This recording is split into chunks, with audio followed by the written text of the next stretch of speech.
Ce matin, j'ai eu l'occasion de présenter devant la presse, devant les vice-présidents, les élus communautaires, le bilan de ces 5 années de mandat. Et en fait, lorsque l'on analyse ce bilan, on s'aperçoit très rapidement que nous avons réalisé en 5 ans la totalité de nos engagements que nous avions prévus sur le mandat de 6 ans.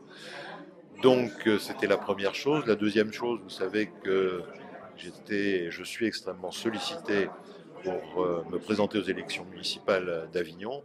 Je n'ai pas voulu faire languir, comme on dit dans le Midi, ceux qui me sollicitaient, de manière à ce qu'il ait le temps de s'organiser. Je n'ai pas voulu les décevoir et par respect, j'ai voulu leur dire quelle était ma position à un an des municipales. Ça laisse tout le monde le temps de s'organiser et je sais pertinemment que sur Terre, nul n'est indispensable et je n'aurai pas la prétention de croire que je le suis.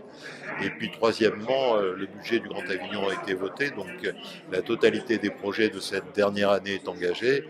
Et je sais, ce que j'ai proposé au vice-président ce matin, c'est que Patrick Vaccaris, qui est vice-président aujourd'hui, qui connaît tous les dossiers, qui connaît les finances, termine ce mandat et mette en œuvre les projets que nous avons votés et les projets qu'il a lui-même validés au niveau du budget.